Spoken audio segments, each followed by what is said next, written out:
චික් ඔයා හම්බුනේ නැත්තම් මට ඒකිව දාගන්න තිබ්බ සුදු. ඔයා දන්නවද?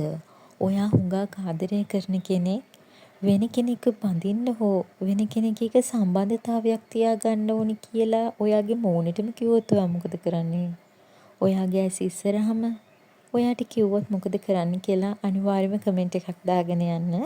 ඒ වගේම ලයික් එකකුත් දාන්න අමතක කරන්න එපා. ඔයාලා හැමෝටම බුදු සරණයි. සුදු ඔයා කොහෙද? සුදු ඔයා කොහෙද? අනේ විනෝද් බලන්නකෝ බබා හුස්ම ගන්නෙ නැහනේ. සුදු ඉක්මන් කරන්න. ලෑස්ති වෙන්නකෝ. අපි ඉක්මන් කරලා යමු හොස්පිටල් එකට. අපි ඉක්මනින් රෝහල වෙත ළඟා වුණා. ඒත් මගේ පුතු පැටියයි මගේ සුදුයි ඉන්නේ ළමා වාට්ටුව තුල. එදා මගේ 24 වෙනි උපන්දිනයයි. මම වෙනදා මෙන් අවදි වී මගේ පුරුද්දට ඉඩ දුන්නා. මම අවුරුදු 24ක කොල්ලෙක්. මට දැනට ආදර සම්බන්ධතාවයක් නම් තිබුණ නැහැ. ඒත් අතීතයේ කෙල්ලන්ගේ සිහින කුමාරයා වෙන්න මට ඉතාම හොඳ වරමක් ලැබිලා තිබුණා. ඇත්තටම මට කෙල්ලෝ පිස්සු වැටිලා හිටියේ. මගේ කොණ්ඩෙට, මගේ පුරුෂ දේහනාරිවලට.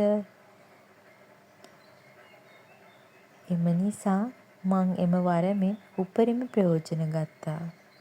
දවසින් දවස කෙල්ලොත් මාරු කරා. හැබැයි මං කෙල්ලන්ගේ ඇඟට නම් අත තියලා නැහැ. මගේ ගෙදර මම බාලයා වුණාට ගෙදර මුරණ්ඩම කොල්ලත් මම. මගේ අයියලා දෙන්නම උසස් බැංකුවල නිහල නිලධරයන් දරන අය. අම්මා දහම් පාසල් ගුරුවරියක් ලෙස සේවය කරන අතර මගේ තාත්තා උසස් පොලිස් නිලධාරියෙක් ලෙස සේවය කරයි. කෙසේ වුණත් මගේ දෙමාපියන්ගෙන් ප්‍රථම ආදරය මට නොඅඩුව ලැබුණා. කෙසේ වෙතත් මුළු ගමේම ඉතාමත් වටිනම චණ්ඩියත් මමම තමයි. එක් දිනක් ගමේ පැවති බණගෙදරකින් පසුව දරුණු ගැටුමක් පැවතීය.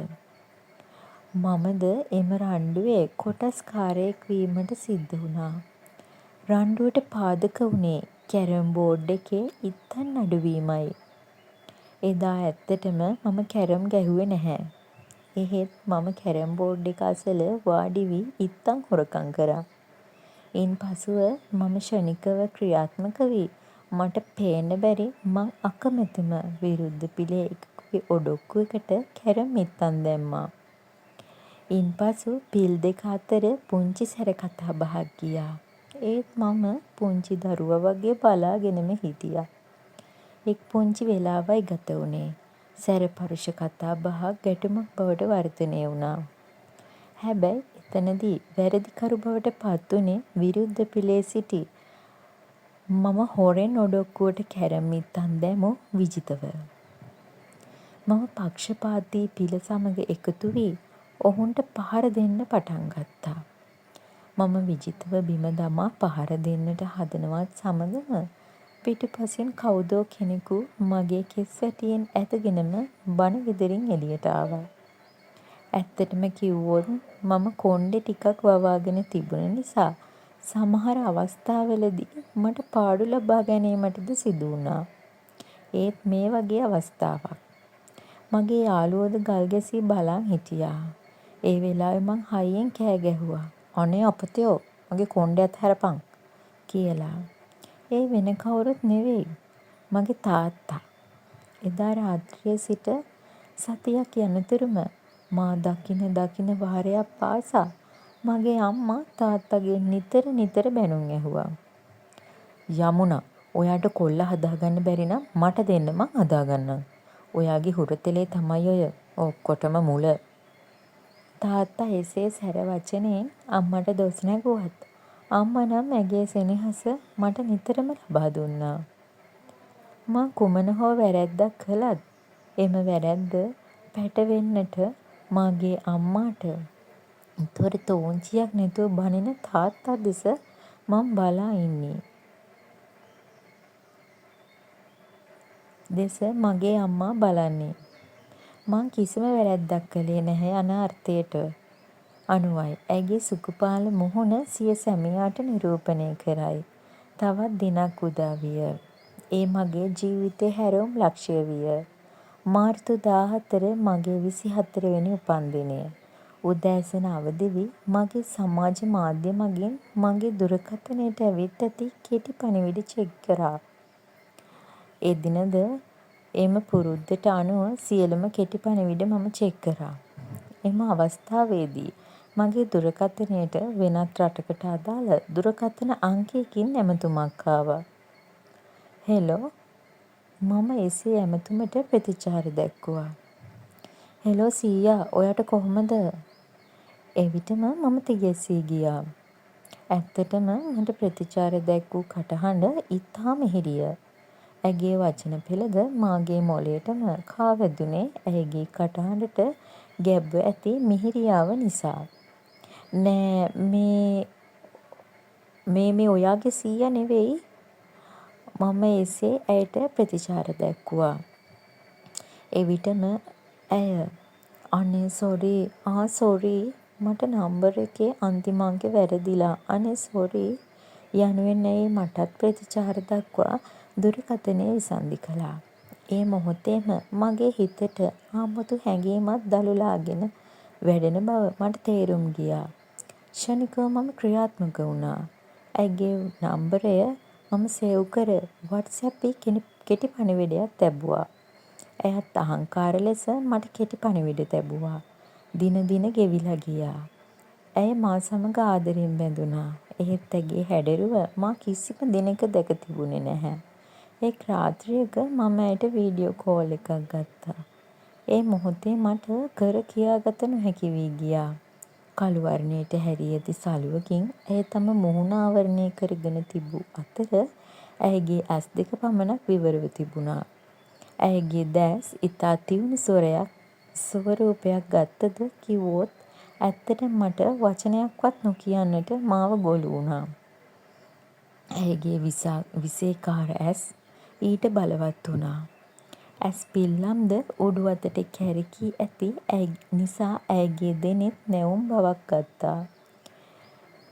මම කෙල්ලෝ 100ක් හැන්ඩල් කරලා තියෙනවා. ඒත් මේ වගේ පිස්සු හැදෙන මායාකාරියක් දැක්කමයි. ඒ වචන මාගේ හිත විසින් මටම කිව්වා. ඇයි විනෝත් ඔයා ඔහොම බලන්නේ? හරි මම ඔයා මොනවද හිතන්නේ කියලා ඇහුවේ. අනේ මේ රටේ නීතිය තමයි මේ විදිහට අඳින එක. ඇයි එසේ යටහත් පහත් ලෙස මට කියමින් සෙමෙන් මුහුණ ආවරණය කර සළුව ඉවත් කළා. දෙවියෝ ලෝභ නැතුව අමුතු සඳක් මවලා මට ඉබේටම කියවුණේ. මොකද්ද කිව්වේ විනෝත්? නෑ මම මොකුත් කිව්වේ නෑ. ඇයගේ කටහඬට පියවි සිහියට පැමිණෙනවත් සමගම මට එසේම කියවුණි. දිනෙන් දින දවසින් දවස සතියෙන් සතිය අපි දෙදෙනා ආදරයෙන් බැඳුණා. ඇයද ලංකාවට පැමිණීමෙන් පසුව මගේ පවුලේ සහෝදරයන් සමග අපේ විවාහයද සිද්ධ වුණා. අයියලා දෙන්නා තමන්ටම කියා නිවසක් තනාගත් නිසා මට මහගෙදර සම්පූර්ණයෙන්ම අයිති වුණා. කෙසේ වෙතත් මම මගේ සුදූ වන රිත්මා සමග විදෙස්ගත වන නිසා මාද රැකියාවක නිරත වුණේ නැහැ. දින සති මාස අවුරුදු කෙමෙන් ගෙවී ගියා. එක් ඉරිදා දිනයක් විය. මගේ මව උදෑසනම දහම් පාසල් දරුවන්ට ඉගැන්වීමට පිටත්ව ගියා. මගේ පියාද තම රාජකාරී කටයුත්තක් සඳහා පිටත්ව ගියා.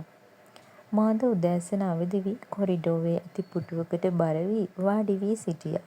බබා විනෝත් මං ඔයාට තේ ගෙනාවා. එසේ කියමින් යහමට කහට සහ වැනිලා යෙදූ කිරි පිරවූ මග් එකක් මා අත තැබුවා. බබා මොනවද බලන්නේ? මා අසලින්ම මගේ පුටුව මත ඇති ඇන්දේ වාඩි වී සිටි සුදු පාර දෙස බලමින් මා දෙස රවා බැලුවා. සුදු මේ අර පාරේ යන කෑල්ල ලස්සනයිනේ. අපේ නිවසට ඉදිරියෙන් පිහිටා ඇති ගුරු පාරේ ඇවිද යමින් සිටි තරමක් ලස්සන රූපයක් හිමි තරුණිය දෙස බලමින් කිව්වා. නමුත් එම තරුණිය මාගේ සුදු තරම් ලස්සන නැති නමුත් මාගේ සුදුව අවුස්සීමට සහ කේන්ති ගැසීමට මම එසේ කිව්වා. චික් ඔයා හම්බුන් නැත්තං මට ඉක්ව දාගන්න තිබ්බ සුදු. නමුත් සුදුට තරහ ගොස් ඇගේ අතැඟිල්ලට යෙදූ මංගල මුදුව ගලවා මගේ මූණට දමලා ගසා මට කෝපයෙන් බැණ වැදුනා. එකවරම පැමිණි කේන්තිය මට පාලනය කරගන්න බැරුව ගියා. මා කේන්තිය පිට කිරීම සඳහා මා පානය කරමින් සිටි කිරි සහිත මග් එක අසල බිත්තියට දමලා ගැසුවා. ඒ මොහොතේ සුදුද බිත්තිය දෙස බැලූ විගසම ඈ වේදනාවෙන් කෑ ගැසුවා. ඉන් අනතුරුව මාව වැළඳගෙන ඇයගේ වම් මැස තදින් පොඩි කර කැසුවා. අනේ විනෝද් මගේ ඇස් වලට මගෙගේ කෑලි විසිකුණා. අනේ විනෝද් චුට්ටක් බලන්නකෝ. එසේ කියමින් ඇය වේදනාකාරී ලෙස කෑ ගැසුවා. නිමේෂයකින් ඇගේ සුන්දර වම්මැහෙන් ලේ ගලන්නට විය. මට කර කියා ගත නොහැකි වී ගියා. අපි දෙදෙනාගේ ජීවිත දෙකම මාගේ දෙපා මුලම කැඩී විසිරී ගොස් බව මට හැඟුණා. මට කර කියා ගත නොහැකි වී ගියා. අපි දෙදෙනාගේ ජීවිත දෙකම මගේ දෙපා මුල කැඩී විසිරී ඇති බව මට හැඟුණා. ක්ෂණිකව මගේ කාර් රථයට නංවා ගත් ඇයව රැගෙන ගියේ රෝහල වෙතටයි. පැය 3ක් පමණ ගතවීමෙන් පසුව දොස්තරවරු මට පහදා දුන්නේ ඇයගේ වම් ඇසට මග් එක කුඩු වී එයින් නිකුත් වූ පුංචි සියුම් කැබිලි ඇයගේ වම් ඇස තුළට ගොස් ඇති බව. ඇය ඇස පොඩි කර තිබූ නිසා ඇයගේ ඇස අට පොළකට කැපී ඇති බැවින් ඇයගේ වම් ඇසේ පෙනීම දුර්වල වී යනු ඇතැයි කියා. මගේ සෙල්ලක්කාර ජීවිතය සුන්දර සහ අර්ථවත් කළේ ඇයයි. එහෙත් මම ඇයව පහත් කර ඇයව සැසඳූ බවත් ඇයව පහත් කර වචන හැසිරවූ බවත් වැරදිය. මම ඇයව තවත් තරුණියන් සමග සැසඳා ඇයව තරහ ගස්සා දුකට පත් කර ඇයගේ දෑසක්ද මා විසින් අහිමි කර ඇති බව මට එදා වැටහුණි. ඇය මාගේ බිරිඳයි. මා ඇයගේ සාම්පුරුෂයා. ඇයට මා මානසික නිදහස නොදුන් නිසා මට අත් වූ ඉරණම මෙයයි. ගැහැණුන් කියන්නේ සෙල්ලම් බඩුවක් නෙමේ විනෝද්. ගැහැණුන්ටත් කියලා හිතක් පපුවක් තියෙනවා. ගැහැණුන්ටත් කියලා හැඟීම් දැනීම් තියෙනවා විනෝද්. මාව හැමතිස්සෙම පහත් කරන්න එපා විනෝද්. සෑම විටම ඇය කිව්වේ එයයි. මම කෙසේත් ඇය කියන දේවල් තේරුම් ගත්තේ නැහැ.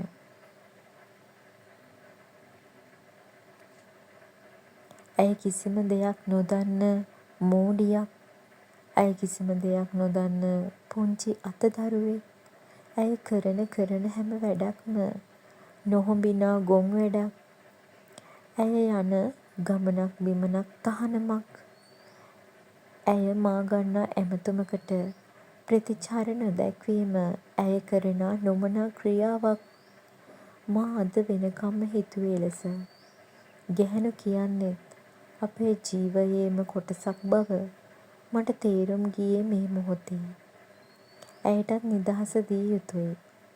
මා ඇයට දක්වන නිදහසට වඩා ඇයට තවත් නිදහස් දේ වුවමනා කර තිබේ. මම එලෙස තනිවම මාගේ සිත සමග සටනක යෙදුණා. මා එලෙස සිතමින් මගේ යටපත් වූ දුක නැමැති ගින්න බුර පුරා නැගෙන්නේද මගේ හිත පසාරු වී යන්නාසේ මගේ ඇඟපතට දැනිනි. මම දැයි වෙනුවෙන් පන්සල් ගොස් බෝධි පූජා පැවැත්තුවා. එහෙත් මගේ පුංචි වැරැද්දකින් සිදු වූ දේ පන්සලේ හාමුදුරුවන් සහ මගේ අම්මා තාත්තා පහදා දුන් අතර ඉදිරි ජීවිතයට එම වැරදි නොකරන ලෙස ඔවුන් මට ඉතා තදින් අවවාද කළා. එහෙත් මට මා විසින් සමාව දීමට නොහැකි බව මා හොඳින්ම දැන සිටියා. මගේ පවුලේ සියලු දෙනා සහ ඇයගේ පවුලේද සියලු දෙනාම මා අසලින් සහ ඇයගේ අසලින්ම නිරන්තරවම සිටියා. නොබෝ දිනයකින් මාගේ සුදු රෝහලින් නිවසට රැගෙන ආවා. වෛද්‍යවරුන් පැවසූ ආකාරයටම මම මගේ සුදුව ඉතා ආදරෙන් බලාගත්තා. වෙනදා දක්වන සැලකිල්ලට එහා ගිය සැලකිල්ලක් මම එයාව බලාගත්තා. කෙමෙන් ඇයව සුව අතට හැරුණා. ඇය සමගම කාලය ගත කළා. ඇය අවුරුද්දක් ඇතුළත සම්පූර්ණ සුවය අතට හැරුණා. ඔයාලා දෙන්නට දෙන්න හම්බෙලා තියෙන්නේ පෙර කරපු වාසනාවකට. ඔයාලා දෙන්න මොන ප්‍රශ්නේ ආවත් දෙන්නට දෙන්න මේ වගේ ජීවත් වෙන්න. ඔයාලා දෙන්නගේ ආදරේ ශක්තිමත් බව නිසාම තමයි දෝනි ඉක්මනට සුව වුණේ. අපේ පවුල් දෙක අතර වැඩිහිටියන්ගෙන් අපිට ලැබෙන වචනයයි.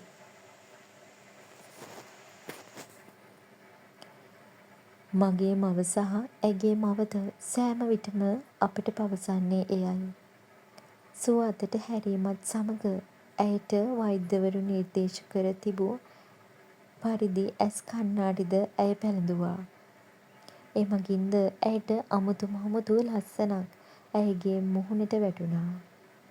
අපි දෙදෙනා එකිනෙකා තේරුම් ගැනීමෙන් ඉතිරි වැඩ කටයුතු සැලසුම් කරා. එහෙත් එක් දිනක් සුදු උදෑසන මා අවදි කර පුංචි තෑගි පෙට්ටියක් අත තැබුවා. කම්මැලිකමින් මම එය විවර කර පසු පුංචි බිරිඳෙකුගේ පුංචි සපත්තු යුගලක් ඒ තුළ බහා තිබුණා. "විනෝද්, ඔයා තාත්තා කෙනෙක් වෙලානේ." ඇය මාව සිප ගැනීමෙන් පසුව කිව්වා. එදා මා නැවත යළි ඉපදුන දවසක් මෙන් හැඟීමක් දැනුණා. දින, දවස්, සති කෙමෙන් ගෙවී ගියා. මම සුදු අසලින්ම හිටියා. අපි දෙදෙනාට පුංචි පුතෙක් හම්බුණා. පුංචි පුතාගේ දෑස් නිල් පාටට හැරී තිබූ නිසා රෝහලේ වෛද්‍යවරුන්ගේ හා හෙදියන්ගේ අවධානය පුංචි පුතා කෙරෙහි දැක්වුවා. එහෙත් මගේ සුදු පුතාගේ පපුවේ සිදුරක් බව දොස්තරවරු කියා තිබුණා. අපි දෙදෙනා ඊට අදාළ සියලුම ප්‍රතිකාර පුංචි පුතාට සිදු කළා. එහෙත් අද දින මාස 8ක් පමණ වයස ඇති මගේ පුංචි පුතා සිහිය නැති වී බිම ඇද වැටී ඇති බව සුදු මට පැවසුවා. අපි දෙදෙනා ඉක්මනින්ම පුංචි පුතාව රෝහල්ගත කළා. එකවරම සුදු ළමා වාට්ටුව තුළ සිට මට අතවනා කතා කළා. ළමා වාට්ටුවට තරමක් ඇති පුටුවකට වාඩි වී ඉඳගෙන සිටියේ. ඒ කයෙකුට හැරෙන්නට කිසිම කෙනෙකුට වාට්ටුව තුළට යාමට කිසිදු අවසරයක් නැති නිසා. මම මගේ මතක ආවර්ජනයෙන් අවදි වුණේ ඇය මට සතුටින් අතවැනීමත් සමගයි. මං ක්ෂණිකව දිව ගොස් අපි දෙදෙනාම මගේ සුදු පුතාව සිප වැළඳ ගත්තා. "විනෝද්, ඩොක්ටර් කිව්වා පුතාට කිසිම ප්‍රශ්නයක් නෑ කියලා."